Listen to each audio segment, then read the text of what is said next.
सच है जो बात सरेदार सुनाई जाए, सच है जो बात सरेदार सुनाई जाए, एक बार नहीं हाँ कई बार सुनाई जाए। यकीन हो कि न हो बात तो यकीन की है, यकीन हो कि न हो बात तो यकीन की है, हमारे जिस्म की मिट्टी इसी जमीन की है। मेरे वतन के सभी लोग भाई भाई हैं, ये दूरियों की सियासत किसी कमीन की है। हम अपनी जान के दुश्मन को अपनी जान कहते हैं, हम अपनी जान के दुश्मन को अपनी जान कहते हैं। मोहब्बत की इसी मिट्टी को हिंदुस्तान कहते हैं। जो दुनिया में दिखाई दे उसे कहते हैं खामोशी, जो आंखों में दिखाई दे उसे तूफान कहते हैं। Wishing you all a very happy Republic day. Republic day, गणतंत्र दिवस, क्या है इसका मतलब? गण का मतलब होता है लोग और तंत्र होता है सिस्टम, एक ऐसी व्यवस्था जिसमें देश लोगों का होता है, सरकार लोगों की होती है। इस सिस्टम को बहाल करने का सबसे बड़ा माध्यम लोकतंत्र यानी डेमोक्रेसी, यानी शासन जनता का, जनता के लिए और जनता द्वारा। तब 26 जनवरी हम इसलिए मनाते हैं क्योंकि इस दिन भारत में गणतंत्र और संविधान लागू हुआ। 26 जनवरी अवसर है फख्र करने का कि इतनी विविधताओं के बावजूद भी हम दुनिया का सबसे बड़ा लोकतंत्र हैं। मेरे प्यारे देशवासियों, मैं अदिबा मुरादाबाद से, मैं आज अपने कुछ विचार आपके सामने साझा करना चाहूंगी। आजादी, आजादी का असली मतलब वही समझ सकता है कि जिसने कभी गुलामी की हो। हम तो खुशनसीब हैं कि हमने स्वतंत्र भारत में जन्म लिया।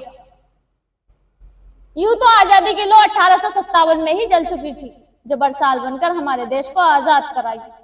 लोग मर जाते थे, मिट जाते थे, फांसी चढ़ जाते थे, लेकिन फिर भी वो अपनी देशभक्ति साबित कर रहे होते थे। ये उस दौर की देशभक्ति की कसौटी है कि जब घर के हालात यूं हो जाया करते थे कि प्यार भी भरपूर गया, औरत का सुहाग गया, नन्हे नौनिहालों की लंगोटियां चली गईं, छोटी छोटी बेटियों की चोटियां चली गईं, बाप की कमाई गई, भाई की पढ़ाई गई, एक ऐसा विस्फोट हुआ पता ही चला नहीं, पूरे ही जिस्म की कई बोटियां चली गई।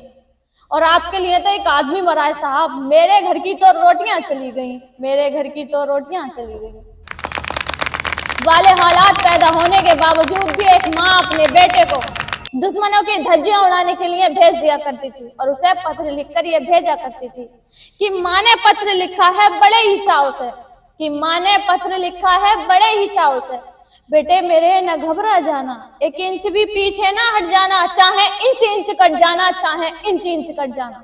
इसी तरह पूरा परिवार अपनी देशभक्ति साबित कर रहा होता था।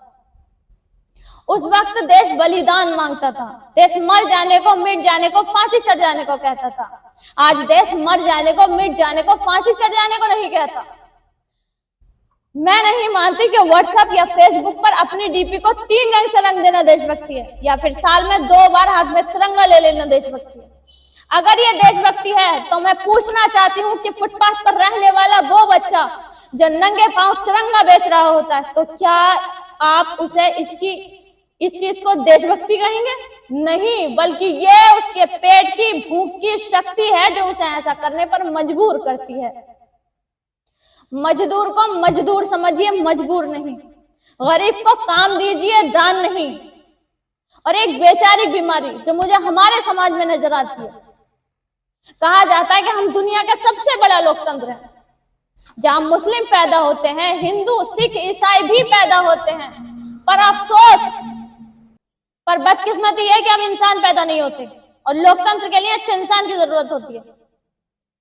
और आज हमारा मुल्क जिस दौर से गुजर रहा है, जो सबसे डेंजरस मसला है वो है ये बंटवारा, जो लोग जहर घोल रहे हैं एक दूसरे के दिलों में मजहब का नाम लेकर। मेरी आवाज जहां तक भी पहुंच रही है मेरे चैनल के माध्यम से, ये यहाँ बैठे तमाम हजरात को, कि ऐसे लोगों से बहुत दूर रखिए और अपने बच्चों को भी ऐसे लोगों से बहुत दूर रखिए। अगर आप इस देश की भलाई और सफलता चाहते हैं तो ये पहला कदम होगा कामयाबी की ओर चलने का, क्योंकि कामयाबी किस्मत से नहीं मेहनत से मिलती है।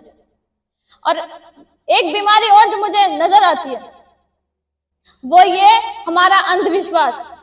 हमारे समाज का शैक्षिक वर्ग ही बिल्ली के रास्ता काटने पर खड़े हो जाना, अपनी जाति अपने धर्म को ऊंचा मानना, दूसरे की जाति दूसरे के धर्मों की अवहेलना जब तक करता रहेगा तब तक ना तो यह अंधविश्वास खत्म होगा और ना ही हमारे राष्ट्र का निर्माण संभव होगा। रिलीजन के नाम पर नफरत करना, आपस में मार देना या मर जाना, किसी की जिंदगी को छीन लेना या अपनी जिंदगी को खत्म कर देना। क्या आपको पता है कॉस्मिक कैलेंडर के साल भर में तुम्हारा इतिहास सिर्फ 14 सेकंड का। जरा सोचो, एक ही जाति होमो सेपियंस, एक बाप दादा की औलाद एक दूसरे को मार रही है, जबकि निर्माता हमें आगे बढ़ते देखना चाहता था और हमने 2.5 मिलियन जीबी का अता करता दिमाग का इस्तेमाल सिर्फ एक दूसरे से लड़ने के लिए कर लिया है। बांट दिया इस धरती को, क्या चांद सितारों का होगा। बांट दिया इस धरती को, क्या चांद सितारों का होगा। और नदियों के कुछ नाम रखे, बहती धाराओं का क्या होगा।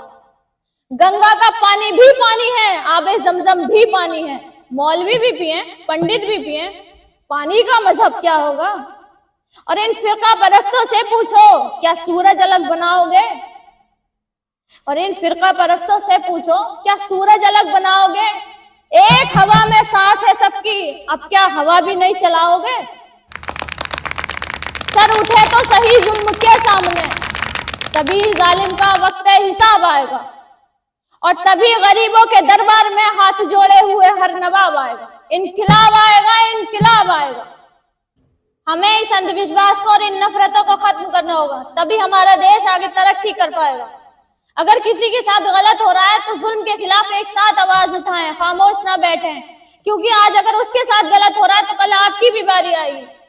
जलते घर को देखने वालों, फूस का छप्पर आपका है। जलते घर को देखने वालों, फूस का छप्पर आपका है। आग के पीछे तेज हवा, आगे मुकद्दर आपका है। उसके कत्ल पर मैं भी चुप था, मेरी बारी अब आई। मेरे कत्ल पर आप भी चुप हो, अगला नंबर आपका है। और जिस दौर से हमारा मुल्क गुजर रहा है, आज की जो कंडीशन है, उसके हिसाब से तुझे अपनी सांसों के लिए खुद ही लड़ना होगा, अपनी खुशियों के लिए खुद ही लड़ना होगा। न रखना किसी और के उसूलों में खुद को दबा के, तुझे अपने उसूलों के लिए खुद ही लड़ना होगा।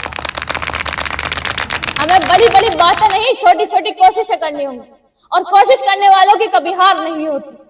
कामयाबी किस्मत से नहीं, मेहनत से मिलती है। फूल यूं ही खिला नहीं करते, बीज को दफन होना पड़ता है। इंसान चांद पर कदम रखने में कामयाब हुआ तो वजह किस्मत नहीं, मेहनत थी। इंसान के जिस्म की पाबंदकारी करने में कामयाब हुआ तो वजह किस्मत नहीं, मेहनत थी। 15 अगस्त 1947 को जब ये भारत दुनिया के नक्शे पर उभरा तो वजह किस्मत, मुकद्दर या तकदीर नहीं, बल्कि तहरीक हिंदुस्तान में शामिल लोगों की मेहनत और सिर्फ मेहनत थी। अब ऐसे तकदीर यज़्दा, तू खुद तकदीर यज़्दा क्यों नहीं। उधर से एड़ियां उठाकर उछल कूद करने वाले इन किस्मत के मारों को बताती चलूं कि तलाशे रिस्क में निकलने के बजाय किसी मनोसलवा के उतरने के इंतजार में बैठने वाले आज कामयाब नहीं बल्कि नाकाम हैं। प्यास बुझाने के लिए कुएं तक चलकर जाने के बजाय किस्मत से कुएं को पास खींच कर लाने वाले आज कामयाब नहीं बल्कि नाकाम हैं। जालिम के आगे सर उठाने के बजाय जुल्म का निशाना बने, हाथ का हाथ धरे मुंतजर पर्दा रहने वाले मजलूम आज कामयाब नहीं बल्कि नाकाम है। अगर आज हमने कामयाबी का सेहरा मेहनत के सर से उतारकर जबरदस्ती किस्मत के सर पर रख दिया तो याद रखें कि तूफान इन मौजों से मुकाबला करके कश्ती को साहिल पर उतारने के वाले मल्लाह कश्ती को किस्मत की लहरों पर छोड़ देंगे और अपने हाथों से चप्पू तोड़ देंगे। कि बेअमल दिल हो तो जज्बात से क्या होता है, कि बेअमल दिल हो तो जज्बात से क्या होता है, धरती बंजर हो तो बरसात से क्या होता है अमल लाजमी तकमील तमन्ना के लिए, वरना रंगी